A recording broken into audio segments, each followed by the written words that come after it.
ये सिर्फ एक कहानी नहीं है, ये भारत के इतिहास का सबसे डरावना सच है। एक रात जब भारत के लोकतंत्र को नींद में ही दबोच लिया गया था, जब कोई कुछ कह नहीं सकता था, अगर कहता तो अगले ही दिन सुबह गायब हो जाता। एक ऐसा दौर जब अखबार कोरे छपते थे, आवाजें जेलों में गूंजा करती थी। 1975 की वो इमरजेंसी जब पूरा देश एक महिला की मुट्ठी में कैद था। आज हम आपको उस दौर की हर सच्चाई बताएंगे। एक एक दिन की कहानी, वो डर, वो तानाशाही और वो हिम्मत जिसने उस अंधेरे को चीरकर लोकतंत्र की रोशनी वापस लाई। तो ये शुरू करते हैं भारत के इतिहास की सबसे खौफनाक कहानी। साल 1971, जब इंदिरा गांधी की पॉपुलैरिटी अपने चरम पर थी, जब इंदिरा गांधी ने पाकिस्तान के खिलाफ युद्ध जीतकर बांग्लादेश को आजादी दिलाई, लोगों ने मसीहा समझने लगे। लेकिन उनकी ये पॉपुलैरिटी धीरे धीरे सत्ता के नशे में बदल गई। 1975 में आते आते हालात बदल गए, जब इलाहाबाद हाई कोर्ट में इंदिरा गांधी के ऊपर चुनाव में गड़बड़ी के आरोप लगे। 12 जून 1975 में इंदिरा गांधी के चुनाव रद्द कर दिए, यानी कि ना तो अब वो सांसद थी और ना ही प्राइम मिनिस्टर बनने की बात। ये फैसला उनके लिए सिर्फ झटका नहीं था, बल्कि सत्ता को खोने का डर था। और वही दूसरी तरफ विपक्षी नेता जयप्रकाश नारायण, जिन्हें लोग प्यार से जेपी कहते थे, उन्होंने देश में भ्रष्टाचार, गरीबी और बेरोजगारी के खिलाफ संपूर्ण क्रांति की मांग कर रहे थे। दिल्ली के रामलीला मैदान में लाखों की भीड़ जमा होती थी। जेपी कहते थे, सत्ता बदलो, व्यवस्था बदलो, हमारा ये देश किसी एक परिवार की जागीर नहीं है। इंदिरा गांधी घबरा चुकी थी, क्योंकि उन्हें अपने हाथों से सत्ता धीरे धीरे फिसलती नजर आ रही थी। और उन्होंने फिर एक ऐसा फैसला लिया कि जिससे पूरा देश घबरा गया। 25 जून 1975, 25 जून 1975, जब दिल्ली की सड़कों पर गाड़ियों की आवाजाही होने लगी, पुलिस और इंटेलिजेंसी के सिपाही, पुलिस और इंटेलिजेंसी के अधिकारी नेताओं के घर रवाना हो गए। भारत के राष्ट्रपति फखरुद्दीन अली अहमद को आधी रात से नींद में जगाया गया और एक कागज पर सिग्नेचर करवाया गया, इमरजेंसी लागू होने के आदेश पर। और अगले ही दिन सुबह देशवासियों के लिए एक छोटा सा रेडियो संदेश सुनाई दिया। President has declared emergency under article 352 of the constitution. किसी को कुछ समझ नहीं आया।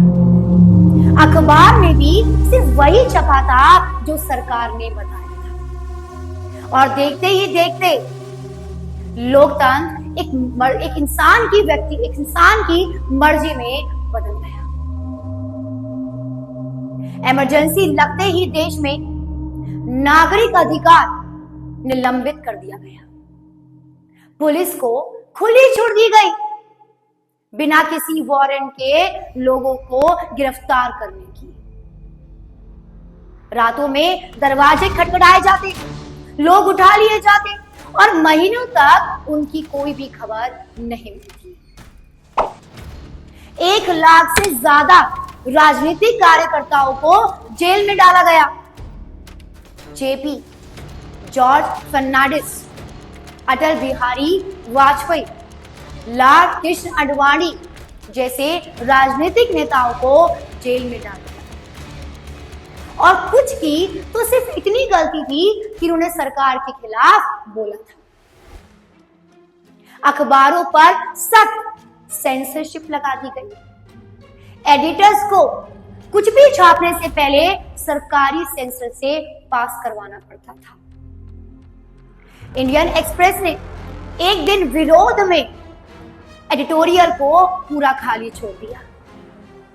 ये एक विरोध का तरीका था जब बोलना मना था। इमरजेंसी के दौरान इंदिरा गांधी के बेटे संजय गांधी ने भारत में पॉपुलेशन कंट्रोल के नाम पर जबरन पूरे देश में नसबंदी अभियान चलाया। गरीब बस्तियों में पुलिस और स्वास्थ्य कर्मी घुस जाते, पुरुषों को जबरन ट्रक में भरकर नसबंदी शिविर ले जाया जाता और कई मामलों में तो 14 से 15 साल के बच्चों का भी नसबंदी ऑपरेशन कराया जाता। कुछ महीनों में लाखों लोगों का नसबंदी ऑपरेशन हुआ। अगर कोई विरोध करता तो उसे धमकाया जाता, राशन काट लिया जाता, मारा पीटा जाता। लेकिन तानाशाही के इस अंधकार में भी जलती रही कुछ चिंगारी। जेपी भले ही जेल में थे, लेकिन उनके विचार पूरे देश में फैल चुके थे।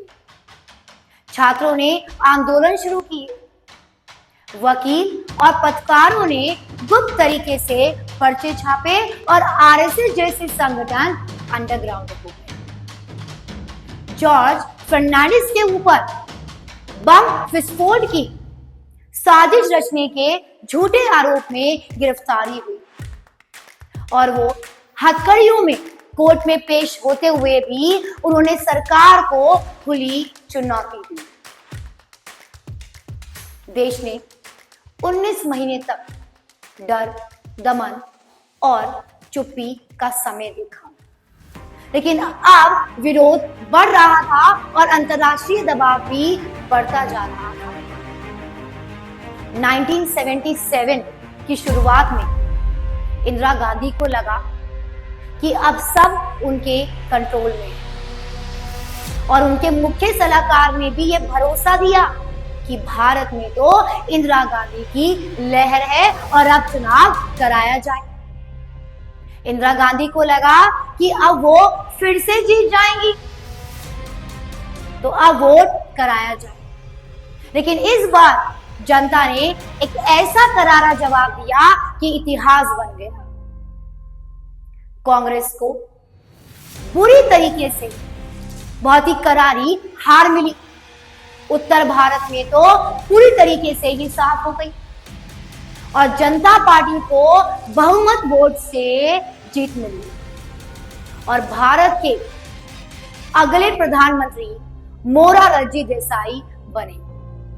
यानी कि भारत में इमरजेंसी खत्म और लोकतंत्र लौट आया। इमरजेंसी सिर्फ एक राजनीतिक घटना नहीं थी, वो एक सबक था, एक ऐसा सबक जो बताता है कि लोकतंत्र को कभी भी एक व्यक्ति की मर्जी से खत्म किया जा सकता है। वो रातें हमें याद दिलाती हैं कि संविधान की ताकत जनता के हाथ में है और जब जनता जागती है तो सबसे ताकतवर तानाशाही भी हार जाता है। और आज जब भी कोई कहे कि थोड़ी तानाशाही ठीक है तो ये वीडियो जरूर याद रखें, क्योंकि जो हुआ वो दोबारा ना हो, ये हमारी जिम्मेदारी है। इमरजेंसी हमें ये नहीं बताती है कि सरकार क्या कर सकती है, बल्कि हमें ये बताती है कि जनता क्या सहने को मजबूर हो जाती है जब वो चुप हो जाती है।